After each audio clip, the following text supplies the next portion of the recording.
Ayan, gumagana na yung ating incubator. Final ano na po yan. Yan na po yun. Hindi ko na pininturahan yan.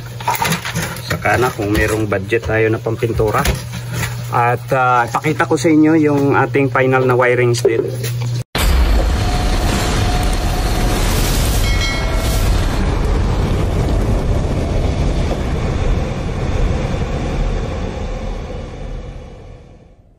Ayan, testingin natin para kung talagang gagana. Ito na yung ating plug. So, ipa-plug in ko na siya. Ito yung ating supply. Ipa-plug in ko na. Yun, gumana na. Lumagatik na agad. So, ngayon po ay gumana na yan. Itong tester na to. Ito, kunyari, ang ating fan. Okay, kung wala kang tester, ito yung ating tawag dito, yung ating load. Okay, yung ilaw at saka yung fan natin. Okay, sa ngayon, ang kanyang temperature na nasisense ay 28.4. Tingnan natin kung talagang gumagana ito. So, dito, siyempre, dito natin ilalagay kasi ito yung load, ito yung out ng load natin. Kaya kung titingnan mo, so meron na siyang supply. Ibig sabihin gumagana yan hanggang ngayon kasi makikita natin yung ating relay. Yan, yung relay, yan. May ilaw. Yan, may ilaw yung relay natin. Ibig sabihin gumagana yung ating relay. Kasi nga, naka 28.3. So, ang setup ko po ng ating thermostat para sa pugo at saka sa itlog ng saka ko na i-adjust ngayon kasi ang isasalang ko ay itlog ng pugo. So nasa 26.2 36.2 tapos cut off siya ng 37.2. Okay? So yun lang po ang setup ko sa ating ngayon kasi yung una kong ginagamit doon ay nasa 37.2 hanggang 37.7. Hindi po parang naluto o namatay yung mga sisiw natin. So ngayon bababa ko siya, may nakita akong ginayahan ko ulit yung ang setup niya is 26.2 hanggang 36.2 hanggang 37.2. So 1 Celsius degrees ang kanyang diferensya. So ngayon ito yung supply, sabi ko nga kanina, 'di ba, sa explain ko sa ito yung supply papuntang ilaw natin. So kaya gumagana po yan, 233. Ito naman yung sabi ko 'di ba kanina na ito yung normally open, siyempre hindi na yan gagana ngayon. Wala na yan. Wala po, no? So point lang. Yan yung nasa baba. Normally open yan. Kaya dito talaga tayo maglalagay sa normally close. Ayan. Kaya yung source natin, yung source natin nasa taas yan. Actually, ang source talaga ito lagi, itong dalawa lang na to. Okay? Hindi pwedeng magbaliktad, no? Hindi mo pwedeng ilagay dito yung iyong source na hindi. Kailangan kung nasaan yung iyong source coil, doon din yung iyong power source. Okay? Na direct po yan sa linya. Yun lang ang magiging palatandaan lagi. So ito yung out, isang normally open, isang normally ito yung normally open, ito yung normally close. Okay? Sa normally open tayo magkakabit ng ating ilaw. Ayan. So gumagana po yan. Ngayon testingin natin. Okay? Paano ko ito testingin? So magsindi tayo ng init. Ito na yung kandila. Dito natin ititesting yung sensor. Okay? So mag-isa lang kasi kaya siguro pagka nag-cut off siya, no? Ito yung ating power. Pag nag-cut off siya, tingnan natin, no? Yan. So 30. Yon. So lumagatik na. Testerin natin. Okay, testerin natin dito. Ayan. 50 ang kanyang temperature, sobrang taas. Ayan. So, yun, nakatutok na siya dito sa ating dalawang terminal. At ang supply natin ay wala. Tapos hintayin ko na lang. No, hintayin natin na lumagatik ulit. Kung narinig niyo yung paglagatik niya kanina. 38. Pakinggan niyo po kung paglagatik.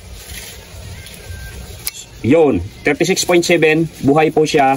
Kasi nga, ang ayan kasi yung difference lang po na ginamit ko rito ay 0.5 Celsius degrees pala, hindi 1. No, binago ko pala to. No, hindi 1 Celsius degrees, 0.5 Celsius degrees lang po. Kaya 37.2 ay cut off, 36.7 ang on naman niya. Okay, so gumagana po yan ang ating setup ngayon. Okay. Ayun, at gumamit din po ako ng relay. Bakit ako gumamit ng relay? Para hindi mapwersa, hindi po masunog ang ating, hindi agad masunog ang ating thermostat control. No? Ayan. So, ang purpose po kasi nito, para magaan ang dadalhin lang ng ating thermostat. Po. Kasi ang thermostat, kung dito natin iaasa lahat, katulad nung, meron akong ikinabit sa ating incubator na dalawang 25 watts. So, 50 watts na po agad plus yung fan. So, baka mapwersa itong ating thermostat, no? At masunog naman agad. Kaya, ang ginawa ko, binilhan po natin ng relay para relay lang ang kanyang dadalhin. Tapos ito namang relay na to ang babato doon sa ating 50 watts at saka isang fan motor. So ito hiniwalay ko po siya kasi naka-wirings na po yan. Naka-wirings na ng magulo. pero hindi pa yan, no. Inano ko lang po para i-set up yung ating thermostat, no. And then ikakabit ko na lang ito dito sa taas. Ayan, gaganyan na lang natin. Ayan na yung mga ano ng wire ng ilaw at saka ng fan, yung mga wire na yan. Yon. So igaganyan lang natin yan, didikit na lang natin yan dyan para yan yung forma. Bubutasan ko sana siya rito, kaya lang naisip ko mainit ang loob kasi itong katawan ng thermostat na ito, itong katawan ng thermostat, mapupunta siya dito sa likod, sa loob, ibig ko sabihin. So dagdag init po siya, baka madisgrasya agad, masunog yung ating thermostat control. So dito naman tayo sa pagwa-wirings, no. Sa mga nakakapag-DIY na direct sa tawag dito, direct po sa ilaw, yung galing na out dito sa thermostat. Parehas din po. Ang kaibahan lang nito, doon sa mga nakapag-DIY na diretso sa fan at saka sa tawag dito sa ating ilaw, no, sa heater. So ganun din, bali ang ilalagay lang, kay ganito yan, dito tayo, paliwanag ko lang to sa mga gusto pong mag-DIY. Ito namang ating humidifier meter, wala namang wire yan kasi itong wire na to, ano lang to, sa sensor po yan. Okay, sa sensor lang po yan. Di battery po yan, battery. Okay, so doon naman sa mga sa mga baguhan na magdi-DIY, sa tingin natin magulo yan, pero mamaya maayos din natin yan. Explain ko lang. So dito, makikita natin dito sa ating sa ating diagrams, okay? So yun yung power supply ng ating thermostat, at ito namang 3-4, yung 1-2 power supply, yung 3-4 naman ayan yung sensor natin. So 5-6 is heating and 7-8 cooling, kasi ito po ay pang chiller o refrigerator na malalaki, itong control na to. So kaya meron siyang cooling para sa compressor yan kung ikakabit natin doon sa ating chiller. So, paano ko siya ginawa? Ito yan, ito yung 1 and 2. Yun namang sensor natin, ayan, nakakabit na siya. Nakita nyo, nakakabit na po yan. Pagdating po sa inyo galing sa ano ko lang po ito na order sa online. Ito namang isang terminal na to, ito yung 5-6 sa heating, ito naman yung isang terminal sa cooling. So, hindi tayo mawawala. So, paano ko wiring yan? Paano natin wiring? So, siyempre, dahil power supply, automatic, ang dalawa niyan, ito yung dalawa na to. Tika, talagang magulo, no? So ito naman yung ating power source, itong dalawa na to. Ayan, yan yung power source natin. Okay, so itong 1, okay, yung pula, dito siya papunta sa line 1 natin. Okay, yung black, okay, isa-isahin ko lang, yung black nasa terminal 2. Ito pong black na to, nakalagay sa terminal 2. Dito naman sa line 2 natin yan ilalagay. So ipapalagay line 1, line 2. Okay, so yun namang ito namang heating natin 5-6. Automatic yung 6, direkta po yan, magkukunik lang po kayo ng labas, direkta po yan dito, direct na po yan dito sa ating relay. Okay, relay. Ito po yung relay natin na walong tawag diyan, walong terminal, kasi meron po itong normally closed, normally open. Itong nasa baba na to, okay, pagka ganito yung model, okay, yan para kitang-kita. Itong nasa baba na to, yan. Ano ba talaga? Yan. Itong nasa baba na to, kasi di ba may dalawa doon. Itong nasa baba na to, ito yung normally close. Ito namang nasa na to, ito normally open po yan. Okay, normally open. Ito terminal na to. Ngayon, so dahil ito yung magkasama po, kasi itong dalawa na to, diretso yan kapag kasano. Ayan, ito rin diretso. Tapos mula dito, papunta naman doon yan. So, kung mayroong kang tester, makukuha mo yan. Etong na to, dito muna tayo sa galing ng thermostat. Yung 6, which is ito yung blue. Diretso po siya dito sa terminal ng ating relay. Ito po yung coil, coil ng ating relay, itong baba na to. Kapag dito ka banda sa area na to ay madali mo naman mapansin yan kung wala kang tester. Ito lang gawin mo. Terminal, pag hinugot mo tong terminal na to, tika lang, mag-isa lang kasi, saglit hugutin ko. Yan. So yan. Kapag hinugot mo itong terminal na to, yan ang makikita mo, mapapansin mo. Okay, 1, 2, 3, 4. 8 terminal, ayan. So itong dalawa na to, ito yung nakapahalang na yan, hindi pa ayon katulad nitong 6 na to. Yan yung coil. Okay, yan yung coil, which is pag dito naman sa ating base, ito rin yung coil, papatak na yan yung coil. Hindi siya pwedeng baliktarin, hindi siya papasok. Okay, so ganyan talaga siya, paayon talaga siya. So ito yung coil, kung meron kang tester, kung wala ka naman tester, kasi meron akong tester, kung wala kang tester, itong coil na to, ito yan. Ito yung dito mo siya susuplayan. Itong nasa baba na yan. Ayan, baba at taas. Okay, basta dito sa dito sa naka-face dito or naka-ayon dito sa terminal ng coil. Ito yung coil niya sa baba. Okay? So kapag binalik mo yan diyan, ayan, ganyan na siya. Okay, hindi pwedeng magkabaliktad. Kaya madali namang tandaan kung gusto mo ring maglagay ng relay para maproteksyonan itong ating thermostat. Okay, so yan. Balik ko lang para makita natin.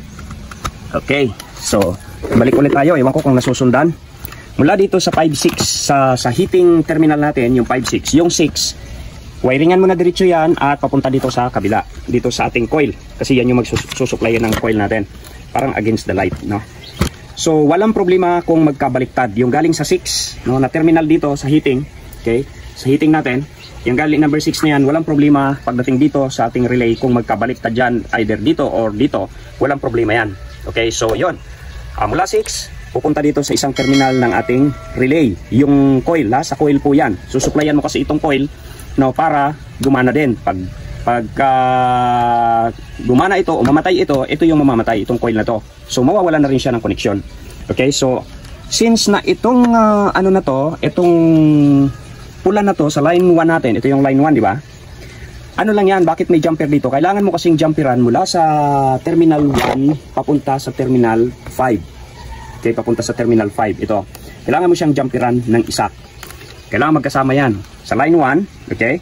Ang line 1, ibig sabihin lang magkasama yan doon, pero kung makikita natin sa diagram, mayroon yang cut-off switch doon.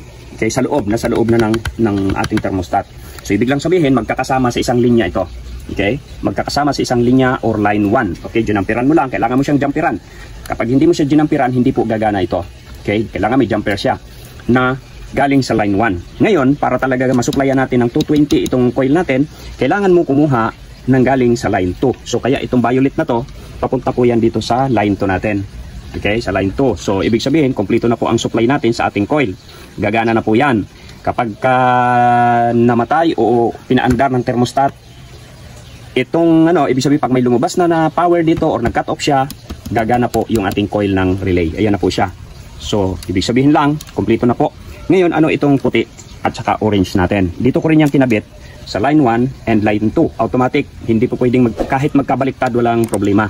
Tandaan natin na ito yung in, no? Kailangan natin supplyan ito dahil papunta naman dito sa ating ilaw at saka sa fan. So dito siya galing. Okay? Ayan. Papunta naman yan sa ilaw at saka sa ating fan. Okay, kung bakit ko siya sinuplayan. Kailangan nating supplyan kasi yung galing sa thermostat, papunta lang siya sa relay. Pagaganahin nyo lang ang relay, no? I-activate nyo lang itong relay. Wala pa tayong supply na papunta doon sa fan at saka sa ating ilaw o heater. Kaya kailangan mong lagyan ng wire supplyan na direct to 20 volts galing dito sa line 1 and line 2. Ayan, so live po to, no? Active direct na source yan. Okay, nakadirekta yan. Kaya lang, hindi po yan gagana, no? Hindi po yan gagana hanggat hindi rin ito nagko-command. So ito ang ko-command niya. No, magko-command, sasabihin ng thermostat, paandarin niya itong ating relay. So sa pamamagitan nitong dalawa na to, pag umandar na po yung relay, dahil ikakabit natin dito sa normally open. Yeah, sa normally open. Sabi ko kanina, itong terminal na to, normally close, normally open. Itong dalawa na to. Yung nasa baba, normally close yan. Yung nasa taas, normally open yan. Okay, so kapag gumana, okay, ngayon kasi kapag gumana itong ating itong posisyon na yan, yung hindi pa umaandar, ito yung may contact papunta dito sa dalawang terminal na yan. Yan yung may contact. Okay, ibig sabihin diretso siya. Ang linya niya nakaganon, diretso. Okay? Pero pag gumana ito, mamamatay itong nandito at ito yung gagana. Kaya dito tayo magkakabit sa normally close. Itong taas na to. Dito mo ikakabit yung papunta sa ilaw at saka papunta sa fan. Dito sa normally close yan. Okay? Siguro naman maliwanag yung o magulo ba yung aking pagkaka-explain dito. Sana masundan po ninyo kung papaano ko ginawa o papaano natin winiringan na meron po tayong relay na ginamit, ang purpose para hindi po overload ang ating thermostat. Okay, so parang ganun lang din sa mga nagwa-wirings na yan. So sa mga electrician, walang problema yan, kayang-kaya nila yan.